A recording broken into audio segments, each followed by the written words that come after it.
Let's see what you got to say. I did not see that happen. I don't, none of our team saw it happen, because I promise you if we would have seen that happen, we would have had her back. Unfortunately, this type of shit happens every single game to her, and the league and the refs do absolutely nothing about it. That frustration isn't coming from nowhere. Wednesday night in Indianapolis, Caitlin Clark took a fist to the throat from Phoenix's Alyssa Thomas during a scramble for a loose ball, and the officials on the floor called nothing. A day later, the league reviewed the tape and suspended Thomas. So how does a hit like that get missed live?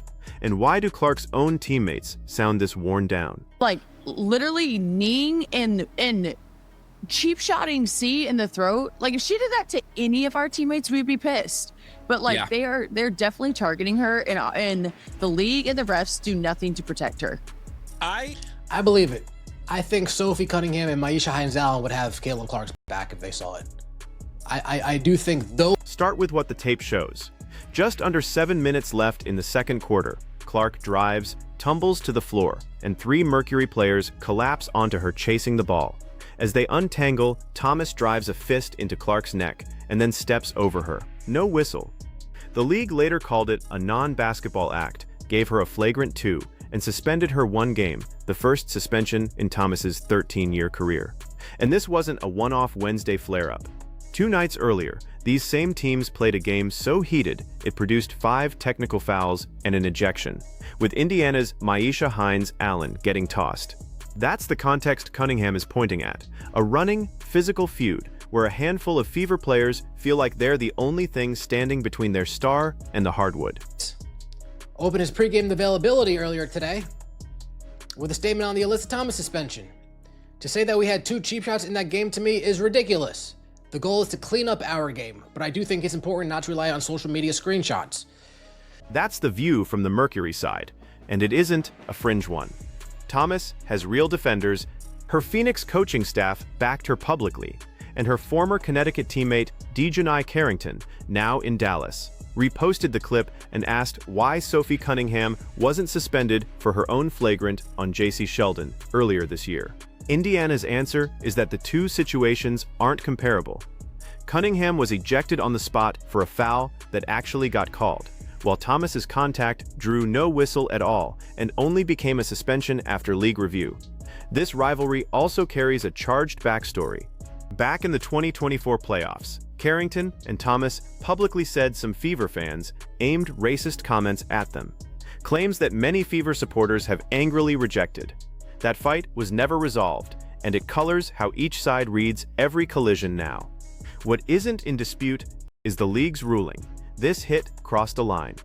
All right, ladies, your thoughts just as the league continues to work through what many perceive as consistency issues, especially when it comes to games being officiated, Lisa. Well, officiating is tough. I don't know if anybody's ever even tried to officiate. It's not the easiest game. It's one of the most thankless jobs you can do. But in this particular situation, I thought that the last official should have been able to catch that. I was actually watching this game, and I was like, oh, wow, that was a bit much. So in that moment, I thought that the official missed the call. I'm not surprised that the league went back and When Lisa Leslie, a Hall of Famer with no stake in Indiana, says the official should have caught it, that tells you this isn't just Fever fans being protective.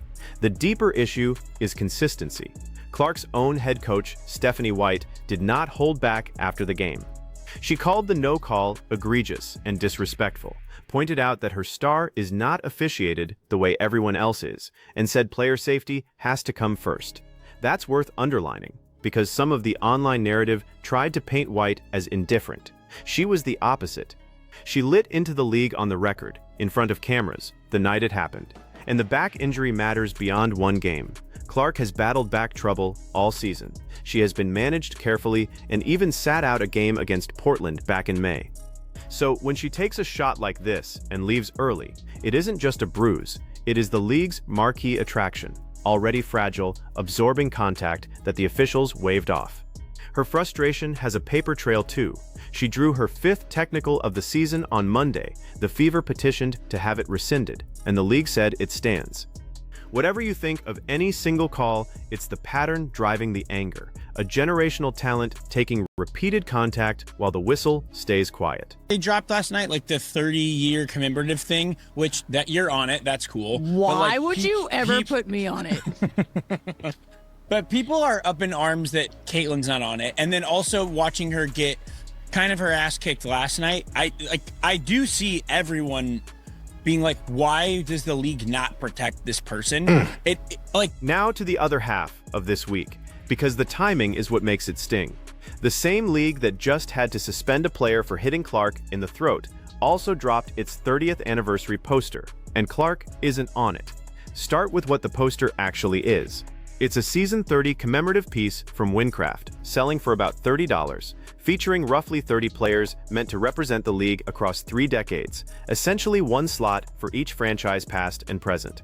Dawn Staley is on it. Lisa Leslie is on it. Paige Brookers, Aja Wilson, Kelsey Plum, and Angel Reese are all on it. And representing the Indiana Fever, the league picked Sophie Cunningham, not Caitlin Clark. Let me be fair about one thing up front, because it complicates the easy version of this story. Clark isn't the only notable name missing. Diana Taurasi, who played 20 of those 30 years, isn't on it. Sue Bird isn't on it. Cheryl Swoops, one of the founding faces of the entire league, isn't on it. Maya Moore isn't on it. So if you want to argue this was a sloppy, badly designed poster rather than a targeted snub, there's a case to make. A lot of legends got left out in the cold here, not just the current star. But that's exactly where the defense runs out of room. Because when you have one Indiana slot to fill, and the choice is between Caitlin Clark and Sophie Cunningham, the basketball answer is not close. With real respect to Cunningham, who is a solid 8-year veteran, averaging around 10 points a game off the bench, Clark is 3rd in the entire league in scoring at better than 21 points a night, 2nd in assists at over 8, and she entered this week 2nd in the whole league's All-Star voting, trailing only her own teammate, Aaliyah Boston. You do not leave that player off and put her bench teammate on by accident, not if the goal is to celebrate the league's biggest stars.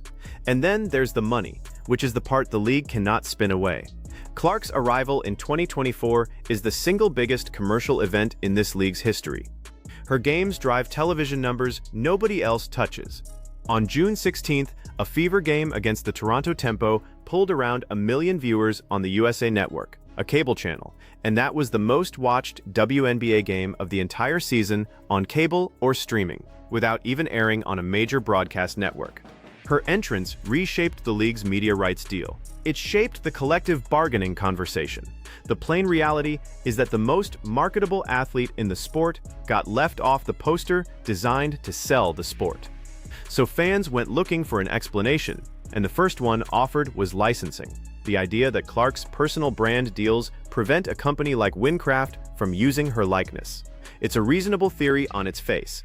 The problem, as plenty of people pointed out within hours, is that Wincraft already makes Caitlin Clark merchandise. Her decals, her products, her likeness already exist from that same manufacturer. If a licensing wall really blocked her, those wouldn't be on shelves. That one fact is what turned a lot of confused fans into angry ones, because it stripped away the most innocent explanation. What's left after that is uncomfortable, and I want to be careful with how I frame it, because we're talking about real people and intentions none of us can actually see. There is a loud camp of fans, and you heard Sophie Cunningham gesturing at it herself, who believe the league, and Commissioner Kathy Engelbert specifically, are reluctant to put Clark at the center the way her popularity demands. Some of them reach for the word jealousy. I'm not going to tell you what's in anyone's heart because I don't know and neither do they. What I can tell you is that the league has not publicly explained how that poster was assembled, and silence in the face of a controversy this loud tends to make people assume the worst. And that's really the question this whole week forces. Is this a league that's institutionally disorganized, fumbling its own marketing, missing obvious calls, designing posters that leave off Hall of Famers and superstars alike out of sheer carelessness? Or is this a league that, on some level, resents how much of its spotlight now belongs to one player and keeps making choices that quietly reflect that? Those are very different accusations. One is a competence problem you can fix with better staff. The other is a culture problem you can't fix at all. What I keep coming back to is this. Step back and look at the two stories side by side. In one, the league's biggest draw is taking repeated physical contact, a fist to the throat, a body that left the floor with a back injury, a teammate ejected 2 nights earlier, while the whistle stays quiet until the league is forced to act after the fact. In the other, that same player gets erased from the keepsake meant to honor the league's greatest names. Separately, you could explain each one away. The hit was a scramble, the poster was a committee. But together, in the same 7-day stretch, they feed one single perception the league has spent 2 years failing to shake: that it has the most valuable player it has ever had, and it does not seem to know how to protect her, promote her, or simply admit how badly it needs her. The counter-argument deserves its airtime too. The poster genuinely did try to balance eras and franchises, and one slot per team is a brutal constraint. Officiating in this league is hard and thankless, and even Lisa Leslie said exactly that before she said the official blew it. Players have to be allowed to play physical defense, and not every hard foul is a conspiracy. All of that is true, but none of it erases the pattern, and the pattern is what people are reacting to. So I'll hand it to you because this one really does split right down the middle. After a week like this, do you think the WNBA is snubbing Caitlin Clark on purpose, protecting egos, resenting the spotlight, sending a message, or do you think this is just a disorganized league tripping over its own feet again and again? You can't pick both. Choose one and tell me which in the comments, because I want to see where this lands. If this breakdown was worth your time, do me a favor, hit like, subscribe, and I'll see you on the next one.